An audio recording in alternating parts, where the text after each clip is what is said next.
thank the gentleman. I thank the gentlelady. This is obviously a very important issue for all of us around the country, in Ohio especially. And we have a very unique situation going on in Ohio, as I heard in the previous special order. Heard many members of the Tea Party caucus come up here and talk about how bad the Affordable Care Act is, how it is going to end democracy as we know it, how the sky is going to fall, and it is troubling, I think, when you actually see what the benefits are. And let me be the first to say, as I think even those of us who voted for the health care reform, there's a long way to go. We've got a lot of work to do. These things aren't easy. This is a very complicated situation, a very complicated program to try to cover all 313 Americans, try to drive down health care costs, try to move towards more prevention and wellness. Very big goals in the United States. Goals that we can only really achieve if we work together. So to have one side trying to destroy what is now law in the United States, confirmed by the Supreme Court, passed by the House, the Senate, signed by the President, approved by the Supreme Court. And now, as we try to stand it up, we have people trying to inject into the process not a helpful hand, not trying to make it work better, but trying to destroy it, trying to add more uncertainty here in the United States Congress, even to the brink of wanting to shut down the government or default on the credit, the full faith and credit of the United States. All the polls are saying 60 to 70%, maybe in the high 50s of most Americans say, we do not want you to use shutting down the government or defaulting on our debt as a way to try to push back on Obamacare or the Affordable Care Act.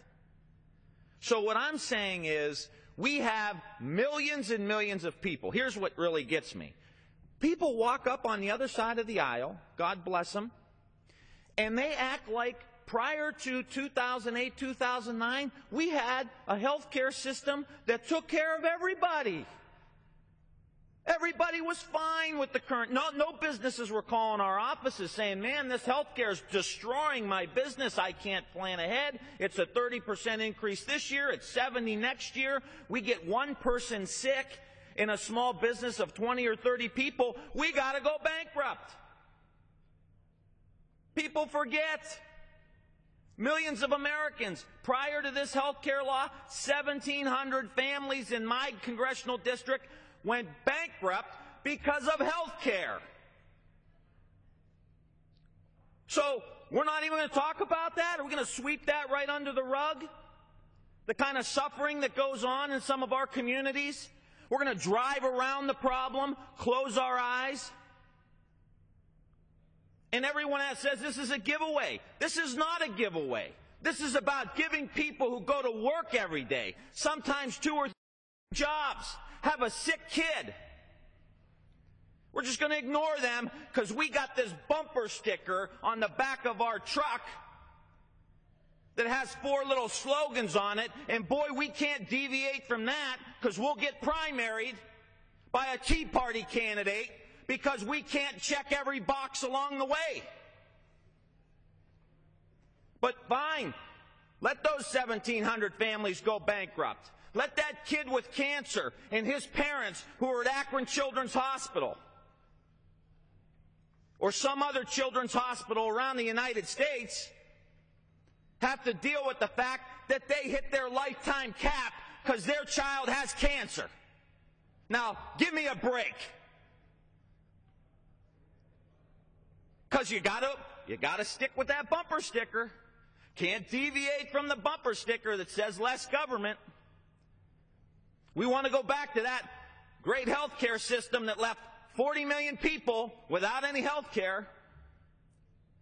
that kept driving up prices for small businesses, small manufacturers in Ohio, we can maintain what is great about the American healthcare system.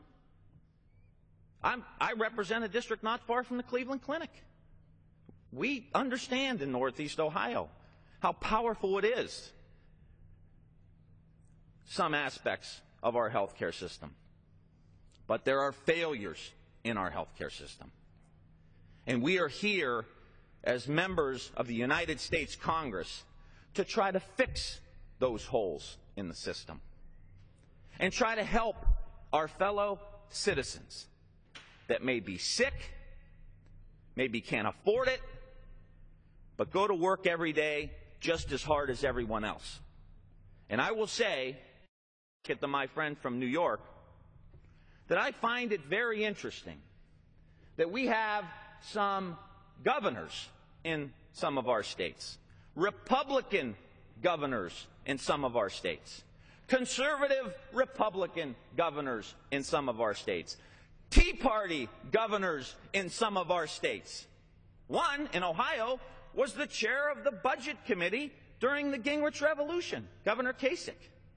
He makes the exact same arguments for expanding Medicaid in Ohio, which he is fighting for, along with Governor Brewer out in Arizona and some others.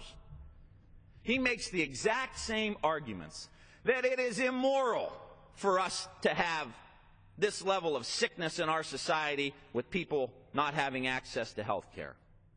That it doesn't make any sense for us to wait for somebody to get so sick and then they dump themselves into an emergency room after weeks and weeks of sickness, ending up there much sicker than they should be. He, as well as others, are making the argument that prevention is the way to go. Wellness is the way to go. And I commend these governors because it makes sense. So sit down and work with us to help stand this up, to create more competition, to make sure that these young children and their families don't have to go to bed every night. And this is the last one, now trying to take any help we're giving the congressional staffers, which is floating around here. And I know it's a political hot button, but my goodness gracious, we get young people that want to come to Capitol Hill, live in one of the most expensive cities in the world, make peanuts because they are ambitious and want to get ahead, and we're going to say, you're on your own with your health care too. What are we doing? What are we doing? This doesn't make any sense. And I'm sorry. You know, I'm sorry you don't like President Obama. I'm sorry. You know, I don't know what to say. But to come after health care reform, where so many millions of people are going to benefit. And in Ohio, we're saying 6 out of 10 of the people who are uninsured in Ohio can get health care for less than $100 a month. What's wrong with that? What's wrong with that? Yield to my friend. Thank you, Representative Ryan, and thank you for expressing the tone of harshness that has prevailed in this chamber.